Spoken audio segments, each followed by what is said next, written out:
good, y'all? Listen, look, I'm mad I even gotta say this. Why are we acting like this is not egregious? Don't get your fucking coat like There's nothing wrong with hate. You've got to hate some things with a passion. And destruction, they must dislike and hate with a passion. We got to be careful. Now that a lot of these kid shows on TV, we got Disney coming off, a lot of children aren't interested in TV anymore. They're streaming online on what's called. We got to be careful. Parents, y'all got to be careful, okay? About the little subliminal messages or direct messages they put inside these videos, okay? Because even from outside of the role reversals and things of that nature, I seen a video of a sister. Actually, I don't know if she was a sister. She was a woman. Let me say that. But a woman saying that she had to take YouTube Kids off her child's phone because he was listening to videos that was telling him to kill his parents. He would come into her room. He had come into a room for like a week straight, just coming in every night before he went to sleep and just hugging his mom and crying and saying, "I love you and I'm sorry." And she's like, "What the fuck is going on?" So after like a couple days, she's like, "Bro, what is going on? Like, why are you?" And he was like, "Yeah, it's a video I'm watching and it's telling you to kill my parents and I don't want to do it, but it keeps popping up." And she was like, "What the?" She had to delete it off his phone, you know? But these people, they have, again, we have to assume the worst. So assume that these people are not putting content up here just to really teach your child or for your child to grow as a human being and develop, but to influence them to be the type of adult they need them to be to stay in the system, to stay a slave. First off, parenting is not an easy thing to do at all. But parents nowadays are definitely going to have an uphill battle because not only do you teach the children, you have to also worry about all of the counter intelligence that is being taught in the household. You know, for instance, just the fact that they took Disney off of a channel, so it's not a channel, it's just on streaming, they can get away with a lot of stuff that they weren't able to get away with before. For sure. If something was on TV, a parent might not be watching the cartoon, but they would be in the room to be able to kind of peep what's going on. Nowadays, most of these people are watching shows on their phone or on their tablet. So unless the parent is like right over their shoulder, you don't really see what's on that show. Yeah. You know, unlike how it was when it was a TV. So they can put a whole lot of agendas and things like that in there. Also, parents cannot just assume that child safety is really child safety anymore. Right. You know, it was kids YouTube, so it shouldn't be nothing about no killing, no murder, no violence, no nothing like that. But it was consistently telling this young child to do that. Thank God that it bothered the child's heart to such a degree that he was upset about it. And the mother was able to find out what was really going on. But the thing is that she assumed that kids TV is safe for kids. This is content that's only going to be safe for kids. They're filtering all of the content that would be inappropriate. Parents today cannot make that assumption. It's too dangerous for you to make an assumption that when they say it's a filter that's safe for your children, it is safe. You have to always assume, like you said, assume the worst. You have to always assume that your child is a target. Exactly. And that you have to vet everything that they watch, everywhere that they go, everyone they're around.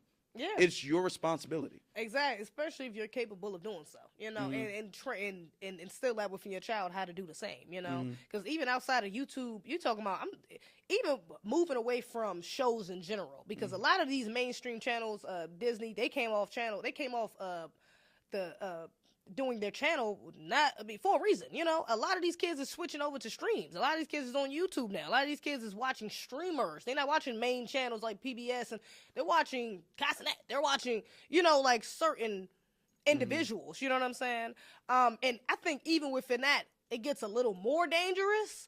I guess it has its pros and cons, but it can get a little more dangerous because you would think, it was just an average kid from da-da-da. He just talking about some of the stuff. He reacting to some of the stuff he already listened to. It's not that big of a deal. But when you get little boys like, okay, so Cassinet had a young man on there named Rakai. I don't know if you've seen that here. It was like a little boy named Rakai. He had brought him on stream a couple times. He did the subathon with him. Bunch of stuff. This little boy is hella effeminate. Very effeminate. He's like, you know what I'm talking about? Yeah, I do. He's like 15, I think. Very effeminate. He's always like, bitch. Oh, is it wrong? Oh, bitch, B-ball! Bitch, B-ball! Hey, that might be your daughter. That's not. Hello. But ultimately, you look at it, I'm looking at it like, how is this going to affect this boy when he get older? How is this affecting some of his male followers, even the female followers, the young black followers that's following him? Because that's not appropriate for him. That is not the appropriate behavior to raise when you're raising a masculine male. I've never seen my brothers act like that when I was fuck no, they would have got slapped. Okay, my father was not going for that. They would have not going for none of the neck rolling, the even joking. Like I don't think I ever seen my brother joke like that for real. Like no rolling his neck impersonating a woman. Because that's not within the masculine to do those things. But when you desensitize, when you do it so much, the children become desensitized to it. Now you got other little boys running around some be bold bitch and think it's funny, calling each other bitches, man. Like in certain areas, that's kind of like in New Orleans, they be like, "What's up? What's that, bitch?" You're like, I don't know. But generally speaking, men don't address each other as a bitch. That's an insult. Okay, No, you're not about to walk up to a man and say, "What's up, bitch?" That's crazy. You know what I'm saying? You would get your head knocked off of that. But these young streamers, they saying that, and I'm like, y'all are boys. Why the fuck is y'all saying bitch? I mean, I don't think the girls should be saying, but it's a little more understandable. Boys, y'all are boys up here calling each other bitches and rolling your necks and like doing all this effeminate, and it even got to a point where you had people calling it out. Kevin Hart said something about Drewski. They like, "Oh, this boy," it was funny. But it's still like, it's saying something, and it kind of bothered the little boy. And it's like, even as a parent, allowing your son to get out on the internet and do something like that for clout and not realizing the consequences and the impact that could have on his subconscious, even psychologically, how he views himself, how he views his manhood when he gets older.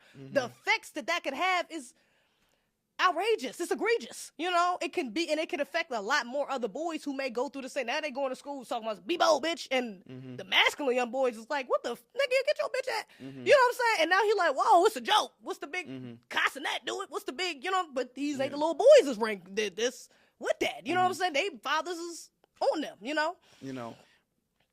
That's a problem. It's a problem because what happens is that when they're at that age.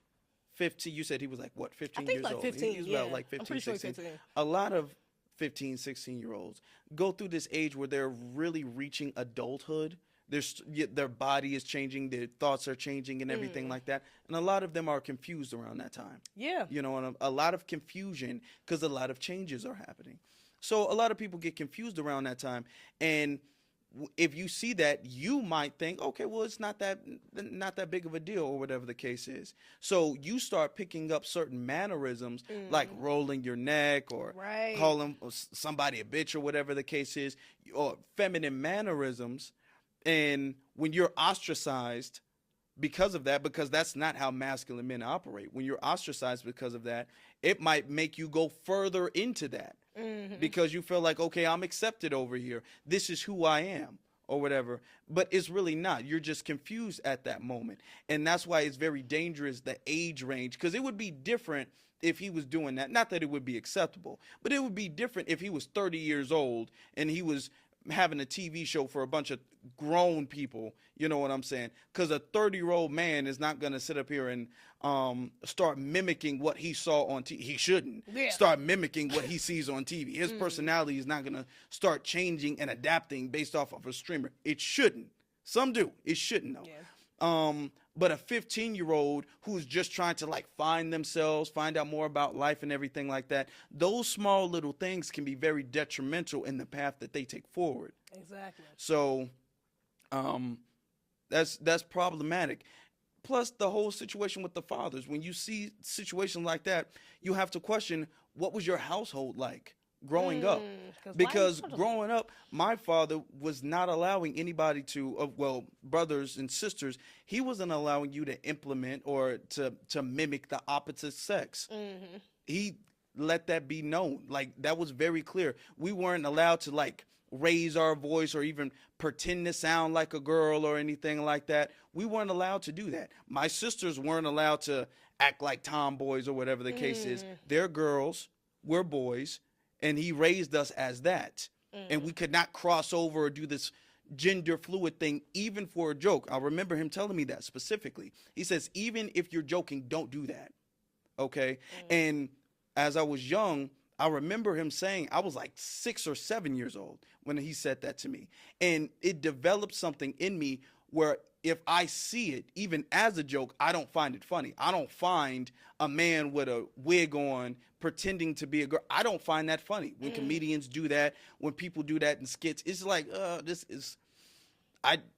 it turns me off from that content, to be honest.